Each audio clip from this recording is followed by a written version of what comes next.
Assalamualaikum warahmatullahi taala wabarakatuh.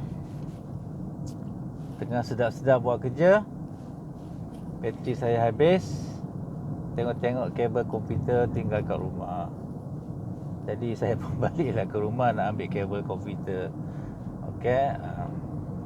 So, saya nak kongsi sedikit tentang quasi eksperimen. Quasi eksperimen ni dia adalah suatu pendekatan yang sedikit questionable. Okey, ada beberapa isu yang kita kena perlu perhatikan. Okey, sebab dia melibatkan intake group. Okey, kumpulan yang sedia ada yang kita tidak pilih secara random. Okey ya. Katalah anda ingin buat quasi eksperimen kepada suatu pendekatan pengajaran. Okey, katalah di college vocational. Anda pun memikirkan untuk menguji suatu intervention atau intervensi. Okey, maybe anda membina modul, okey, memasukkan elemen-elemen yang tertentu dan nak menguji modul tersebut, okey, menggunakan pendekatan dua kumpulan. Okey, satu kumpulan kawalan, satu kumpulan eksperimen atau kadang-kadang sebut kumpulan rawatan ya. Okey, kumpulan eksperimen, kumpulan intervensi versus kumpulan kontrol. Jadi timbul isu bahawa kedua-dua kumpulan tersebut mestilah equivalent. Oleh kerana kumpulan tersebut telah berada dalam satu grupnya sendiri, maka tidak berlaku secara random. Okey, katalah di daerah selatan ada dalam 10 KV ya, college vocational.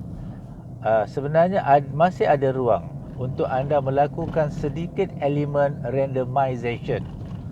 Okey, terutama apabila anda membuat selection kumpulan kawalan dan kumpulan eksperimen. Okey ya.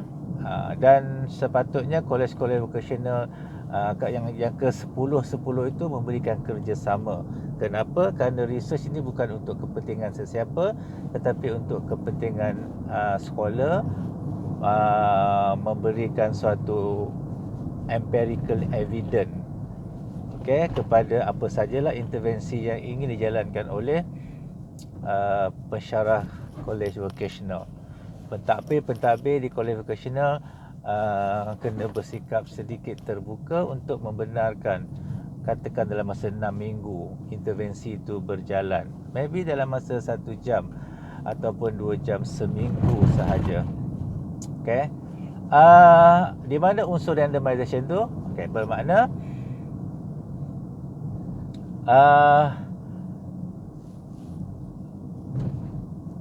pelajar mengambil 10 kelas, okey, yang mengajar kursus yang sama. Okey, katalah kursus aquaculture.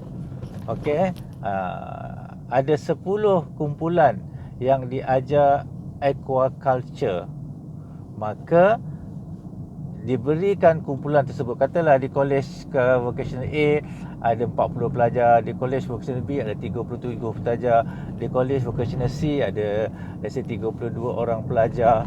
Jadi dia berikan pre-test kepada 10 kumpulan daripada 10 college vocational, kalau ada 10 lah saya pun tak pasti ya, kumpulan yang belajar perkara tersebut. Jadi dengan 10 kumpulan tersebut, maka terhasillah 10 kumpulan di mana ia boleh dijadikan sebagai asas untuk kita memilih secara random. Okey, katalah daripada pre-test itu kita dapati bahawa semua kumpulan itu, selalunya begitu kan, semua kumpulan tersebut tidak mempunyai tidak ada perbezaan.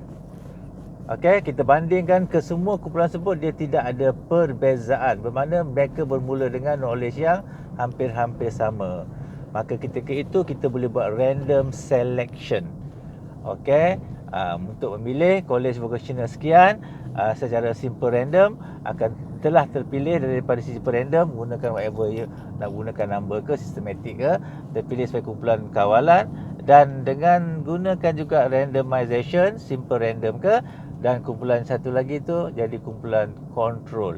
Di situ telah adanya satu elemen randomization. Bukan kita buat di college kita pilih grup ini kumpulan eksperimen, kita pilih grup ini kumpulan kawalan.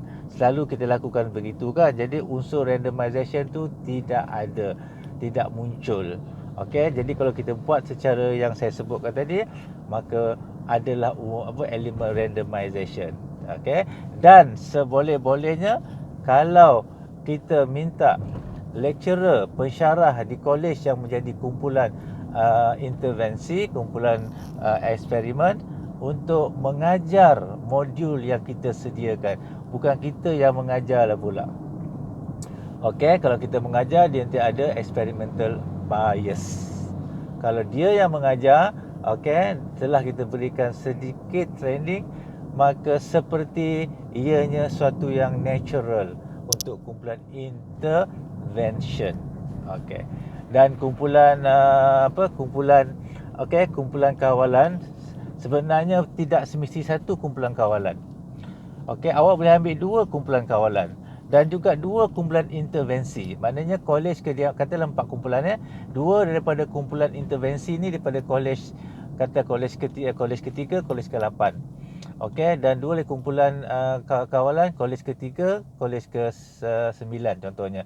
Setelah kita buat randomization pun tidak ada masalah, di mana kita boleh mengambil purata keseluruhan markah dua kumpulan ini intervensi dan juga purata markah bagi dua kumpulan kawalan. Okey, bukannya semestinya dua kumpulan, kita juga boleh buat 4 kumpulan. Okey, tapi kita tak boleh gabungkan mereka sebab urusan pentadbiran, tak boleh menggabungkan mereka. Tapi kita boleh ada dua kumpulan eksperimen, kita boleh ada dua kumpulan kawalan dan kita ambil purata. Okey, dan itu boleh memberikan dapatan yang lebih tepat, kerana bila kita buat quasi eksperimen, orang akan mempersoalkan banyak external variable, co-founding variable, okey, untuk memastikan internal validity ya, sebelum kita boleh jadikan dia external generalization. Okey, itu sajalah yang sempat saya berkongsi. Okey, sedikit pandangan sekiranya anda selalu memikirkan kita mesti ambil sekolah yang sama, kita mesti ambil dua kumpulan yang berbeza daripada sekolah yang sama. Tidak semestinya begitu.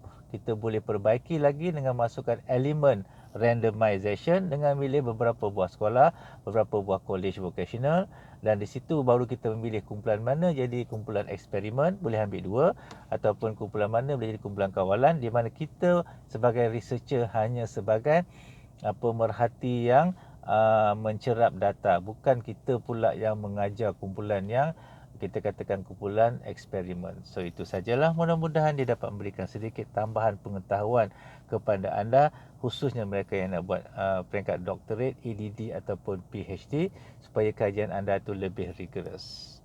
Assalamualaikum warahmatullahi wabarakatuh. I love you. Bye bye.